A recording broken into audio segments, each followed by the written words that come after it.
Obviously, being a Year 6 teacher is a real roller coaster, especially when it comes to getting the kids ready for the SATs.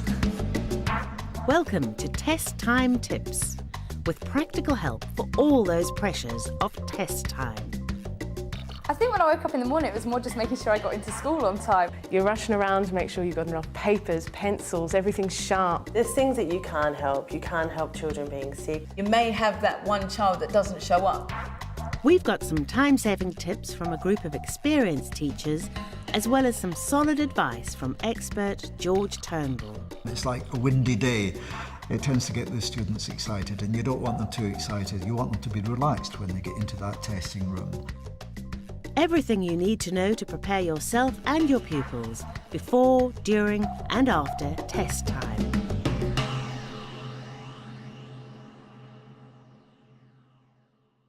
In the weeks before the test, you should be familiarising the students with what they've got to do on the day that they're tested.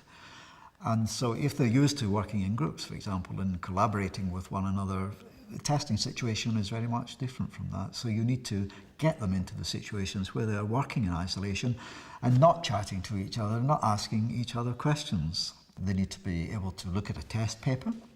They need to be familiar with the language on the test paper and perhaps do past papers so that they'll be used to working to time and they will be used to seeing the sorts of questions that they're going to get and in the environment in which they're going to finally set that test. I was able to come up with various strategies to relax the children. One of them was actually for the children to have an artistic representation of SATs. And the trend was that children would have this head, it would draw the head of a child, pulling his hair out, and inside the child's brain, letters and numbers and all sorts of things. Don't sort of impose the stress of the school onto the youngster if it's possible to avoid that. Testing at the best of times can be nerve-wracking, but you want it to be as natural an occurrence as is possible. And so, of course, some preparation towards sitting tests is an important factor to involve. I've heard that some schools have yoga lessons and other schools do other means of relaxation, and that's part of the whole ethos of the school, and I think that's to be commended.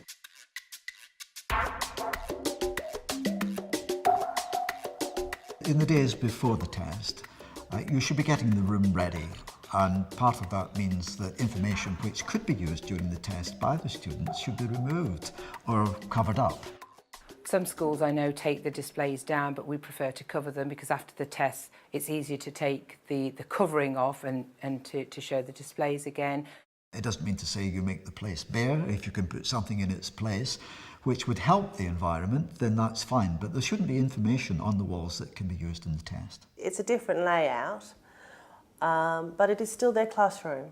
I have heard about a case where the word that was to be spelt was extinguish, and of course at the fire extinguisher that information was there. And so just be careful, check around the room and cover that sort of information up. Keep the fire extinguisher there, of course, in case there is a fire and you need to put it out. The Friday before, or whenever before, everything in your class needs to be prepared. You need to know where your pencils are, where your sharpeners are, because the last thing the children need to see you doing on the morning of a test is running around looking for things that should have been in place. Because remember, for them, you are the ultimate organiser. Exam morning itself, I'm sure, is more nerve-wracking for the teachers than it is for the students. I do remember coming in at 7 o'clock in the morning and thinking, oh my goodness, this is the day. This is the day when children need to actually show what they can do, what I know that they can do. You may have that one child that doesn't show up and you have to run down to the office, let them know that they're not there, what's going to happen. It was only about 20 minutes into the test that we realised that one child was off sick, so communication is important. The only phone that should be in the testing room is your own phone, and it should be turned off. The only reason you have it there is if you need to contact somebody because you need some help in the room. We provide water in each room for children, and also we provide a piece of fruit as well for those children that haven't had breakfast in the morning. You have to remember to have your own breakfast. You've advised the children to look after themselves, get enough sleep, Make sure they have a healthy breakfast. You need to do the same, because the worst thing is having your stomach growling in the middle of a silent exam. In the testing room itself, is it too hot? Is it too cold? Do you need to open a window? What's the environment like? Is it as it should be and as it normally would be? Tissue's another issue. They always want to blow their nose, so make sure you've got a nice big roll of tissue available. The rules quite clearly state what should be available. In some cases, a calculator is allowed. In some cases, spell check is allowed. But if you look at the specific rules for each subject, it will tell you what's allowed and what's not allowed. And of course, have some spares, spare pencils, spare pens. One thing they didn't tell me was that it actually feels like you're doing the test as well. I think for the teachers, they get quite excited because every year the tests are different as well, so you're actually quite interested to find out what they're doing this year. You're as much waiting to see, not if you can do the test, but have I taught them everything they need to know? Just before the test is about to start, make sure that they're as relaxed. And you may have practice techniques, and you will have your own techniques, but just taking 6 deep breaths and relaxing and moving about just a little bit, and practice that before they get to the testing room so that they know what to do and know why they're doing it. Obviously, for 2 weeks before, you've already said to them, you've given them the exam timetable, you've given the parents the timetable and told them to put it on the fridge. The parents do see a lot in the media about SAT's pressure on children, and I think they see it as a pressure on themselves. So it's very important that we keep the parents calm, because if the parents calm and have a good relationship with the school and know what's going on, then the children are calm as well. The parents should be mindful of the fact that the students need to be as unstressed as possible and, be a help in solving any problems rather than being the problem itself. The class were very, very needy. They still come really needing you to be, that solid person for them that's going to take them through the test just like you've taken them through the whole year. If you feel over anxious, then do your best to contain that and not to pass it on. That's important. Inside, your stomach's churning, you're anxious, but you have to put on that front and that persona that says, I am calm, we can do this. Inside, freaking out like anything. But on the outside, I'm hoping I'm keeping that calm exterior. The more organised you are, the calmer it is. And that's what we make sure. Nice and quiet, calm and very purposeful. And smile all the time, all the way through, encourage them. I think just outside the testing room, you've checked already, you've got what you require in terms of water or tissues. Make sure that the youngsters too are prepared, they've been to the toilet, in an informal way before they get into the formality of the test itself. There was a time when the class teacher was distributing water to the class just before the test, and had said, be very, very careful with the water on the tables. We don't want it spilt on the SATs papers. And as she said that, she turned around and spilt some on a test paper, which then we had to quickly mop up. There are test instructions that you have to give the children.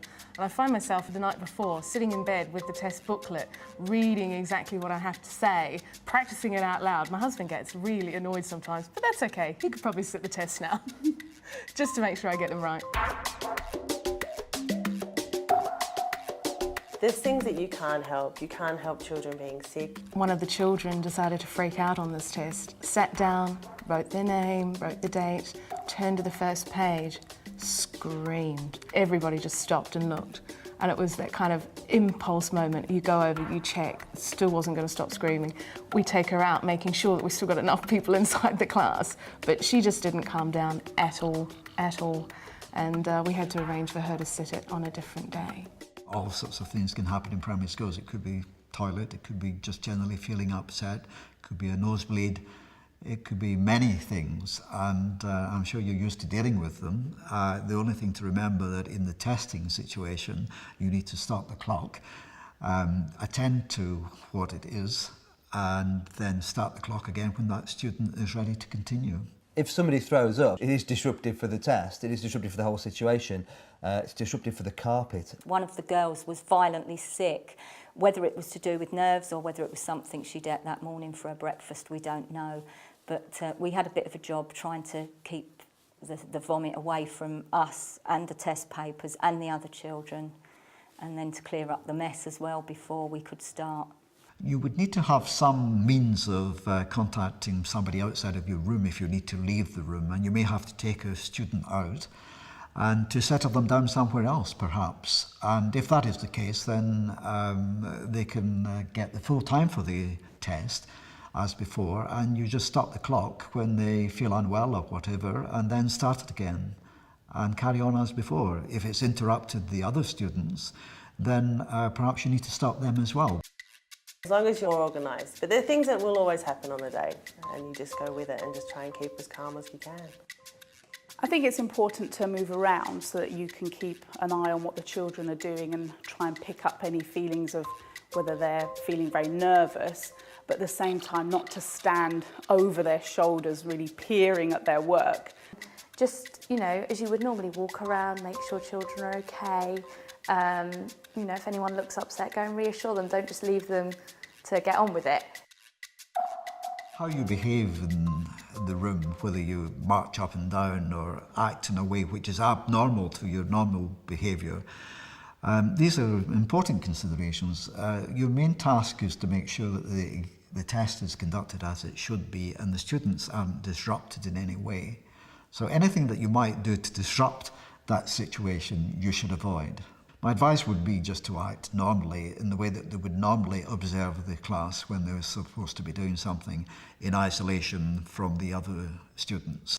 One time we were halfway through a maths paper and this child threw up his hands in the air and he's like, "I know how to do this one!" And he was just so excited and beamed, and he just got straight on and did with it. Everybody else just kind of giggled and then kept going.